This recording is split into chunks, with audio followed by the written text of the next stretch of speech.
Another Navy ship is on its way to the Mediterranean, and Americans find common ground on the war in Afghanistan. All that and more today, October 19th, 2023.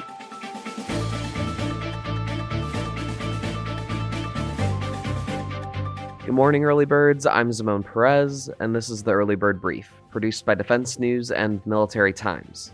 First up, the Navy's 6th Fleet Command and Control ship Mount Whitney is joining the mounting U.S. presence in the eastern Mediterranean. The Mount Whitney will join other U.S. assets that were dispatched in support of Israel amid the Israel-Hamas war. 2 carrier strike groups, an amphibious ready group, a marine expeditionary unit, and 2,000 to-be-determined troops make up the U.S. military's response. The units, which have not been alerted, will soon be moved to a 24-hour recall status. That means they will ready themselves to deploy within a day if the White House gives the orders. The Ford and Eisenhower carrier strike groups will soon be together in the eastern Mediterranean. The amphibious assault ship Bataan, its ready group, and the embarked 26th Marine Expeditionary Unit will also be in the region.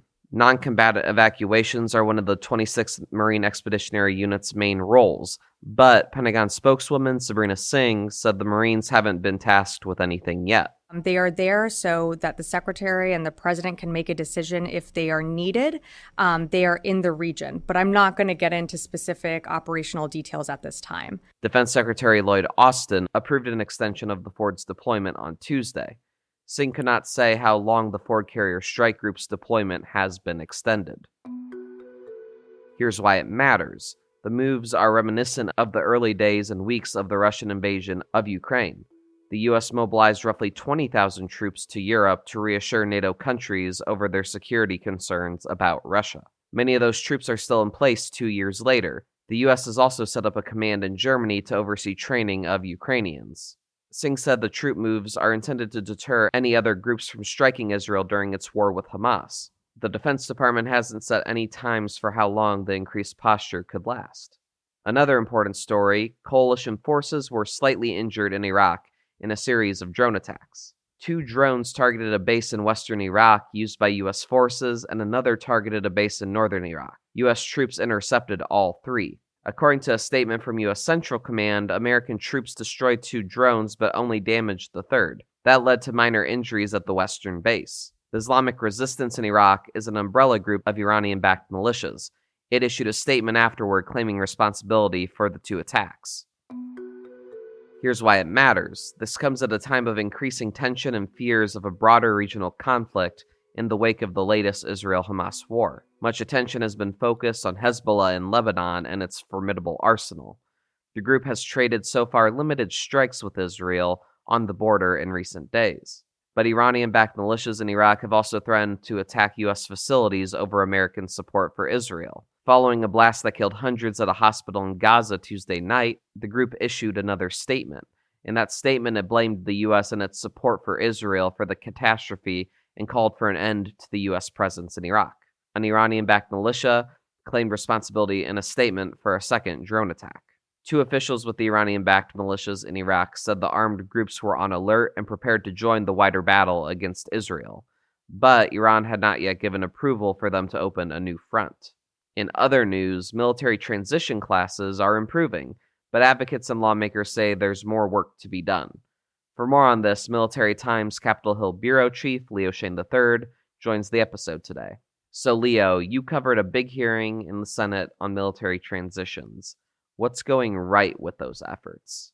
Yeah, we heard from advocates and lawmakers that they're pretty pleased with changes that the Defense Department and VA has made in recent years in these transition classes. They're designed to get troops who are leaving the service, better ready for civilian life. Tell them about employment opportunities, tell them about benefits, veterans benefits they're eligible for. And they've seen a real increase in the number of military members attending these classes, up 40% from 2021 to 2022. Over 200,000 folks were in them. And that's a good sign that they're at least getting some baseline for what they need to know when they get out of the military and how to make their civilian life successful. So all of that is going right for these efforts, but are there concerning things or parts that aren't going so well? Yeah, the bad news is that there's still thousands of troops that aren't attending these classes and that should be. Under current rules passed by Congress, there's supposed to be a mandatory 2-day transition class for any troops who are leaving the service, so that they do have these skills and everything. Half of troops still aren't attending them, the 2-day classes, and a quarter of troops who are seen as vulnerable. These are folks who are more junior enlisted especially, really don't have any stated plan, don't know what they're going to be doing.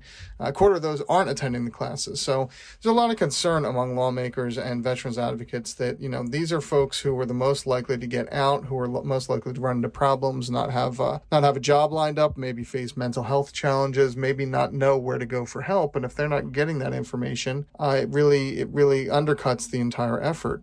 We also heard from the Government Accountability Office that about 70% of troops are taking these classes in the last year of service. They're supposed to be taking it more than a year out so they can better prepare, start to think about what jobs they want to do, where they want to move, what family choices they want to make. Simply taking the classes a couple weeks before you leave isn't going to give the same level of information and education that they need. So we heard from the Defense Department and VA and Department of Labor that they're still trying to improve all of these aspects of the classes, really get troops up to speed before they leave so that they can see more success. But it's a work in progress. Lawmakers said they're pleased with some of the progress, but really gave a talking to these federal officials, saying more needs to be done if we're going to make sure veterans succeed in their post-military life. Thanks, Leo. For more conversations like this one, please like and rate us wherever you get your podcasts.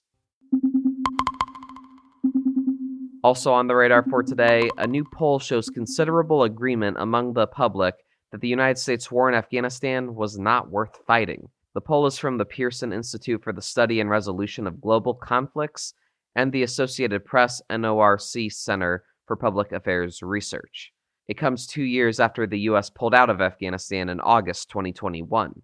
Many saw the withdrawal as chaotic and ill-planned, and polls suggest that it may have been a turning point for President Joe Biden's approval rating. His poll numbers dipped and have not recovered since. Here's why it matters. There were strong overlaps between Democrats and Republicans on Afghanistan, but they differ on whether the U.S. should take a more active role in the world. 55% of Republicans say the U.S. should take a less active role, compared to 15% of Democrats. Nearly 2/3 of both Republicans and Democrats say the war in Afghanistan was not worth fighting. Many have doubts about whether the U.S. succeeded in its goal of eliminating terror threats and improving opportunities for women. 46% of Democrats and 44% of Republicans still said eliminating the threat from Islamic extremists was an important goal, but only about 1/4 in each group said this successfully happened during the war. Only about 1 in 5 Americans say the U.S. successfully improved opportunities for women and girls in Afghanistan, but about 3/4 said advancing the rights of women and girls in Afghanistan was important to them. The U.S. evacuated tens of thousands of Afghans in an August 2021 airlift from Kabul airport, but hundreds of thousands of Afghans, many who worked closely with the U.S. government, are still trying to flee the country. Groups helping them have warned that Afghans who worked closely with the U.S. military have faced retribution from the Taliban and say the U.S. has a moral responsibility and national security interest in helping them. And now here's some other stories that we're hearing chirps about. The Air Force said it's transitioning its Guard and Reserve C-130H transport aircraft to an almost entirely digital avionics and navigation system. Boeing will begin 3D printing Apache helicopter parts. Company officials said Boeing plans to test a full 3D printed main rotor system for the helicopter next year. President Joe Biden announced the U.S. will provide $100 million in humanitarian assistance for the Palestinian people in Gaza and West Bank. And Stars and Stripes is reporting that the submarine tender Frank Cable is back in Guam. Frank Cable spent the last year getting a nearly $38 million overhaul in California. And on this day in history, in 2010, there was an early morning shooting at the Pentagon. Officials eventually linked the incident and other similar ones at Northern Virginia military facilities to former Marine Corps reservist Jonathan Malaku. He was sentenced in 2013 to 25 years in prison, followed by 10 years of supervised release.